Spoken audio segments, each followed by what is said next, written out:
రమణాశ్రమ లేఖలు 87వ లేఖ చైతన్య శక్తి ఫిబ్రవరి 2, 1947.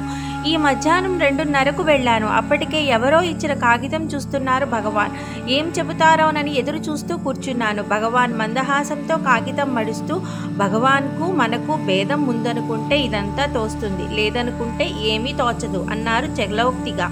భగవానుకు మనకు భేదం లేదని వాచా అనుకున్నంతనే సరిపోతుందా? తానెవరో విచారించి తన మూలం తెలుసుకుంటే కదా తనకు భగవాన్కు భేదం లేదని అనుకోవటం. భగవాన్ ఎలా సెలవిస్తారేమో అని అనిపించింది.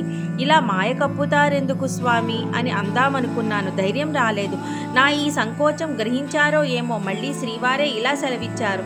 భగవాన్కు మనకు భేదం లేదని గ్రహించేందుకు మనవి కాని ఈ అనుభవ గుణాలన్నీ పోగొట్టుకోవాలి ముందు. ఇవన్నీ పోతే గాని సత్యం గోచరించదు. అన్నిటికీ మూలమైనది ఒక చైతన్య శక్తి ఉంది. ఆ శక్తిని పట్టుకుంటే గాని ఇవన్నీ పోవు. దాన్ని పట్టుకోవడానికి సాధన కావాలి. ఈ మాట వినేసరికి ధైర్యం వచ్చింది. అప్రయత్నంగా శక్తి ఒకటి ఉంది కదా అన్నాను. అవును ఉన్నది. దానినే స్వస్ఫురణ అన్నారు భగవాన్. భేదం లేదనుకుంటే చాలని భగవాన్ సులభంగా సెలవిస్తారే గాని ఆ శక్తిని పట్టుకుంటే కదా ఆ అభాస అంతా పోయేందుకు. అది చైతన్య శక్తి కానీ స్వస్ఫురణ కానీ ఏదైతేనేమి దాన్ని తెలుసుకోవద్దా?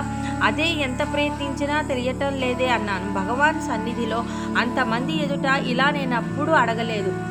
ఈ దినం ప్రసంగవశాత్తు లోపల ఉన్న ఆర్తి తానుగా వెలికి వచ్చేసరికి నా కన్నులలో నీళ్లు నిండినాయి. ముఖము గోడవైపుకు తిప్పుకున్నాను. భగవాన్ కన్నులు కూడా చెమ్మగిల్లినాయి. పక్కనున్న ఒక ఇల్లాలు మెల్లగా చెప్పింది, ఎంత దయోదీనులైన జ్ఞాని ఎప్పుడు ఏడ్చేవాళ్లతో ఏడుస్తాడు, నవ్వేవాళ్లతో నవ్వుతాడు, ఆడేవాళ్లతో ఆడుతాడు, పాడేవాళ్లతో పాడుతాడు. ఏ పాటకు ఆ తాళం వేస్తారు. ఆయనదేం పోయింది? వారి సన్నిధి స్వచ్ఛమైన అద్దం లాంటిది.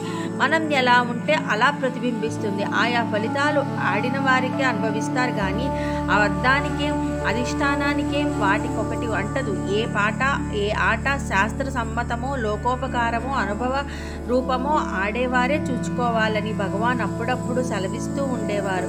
అందుకిది దృష్టాంతంగా చూచాను.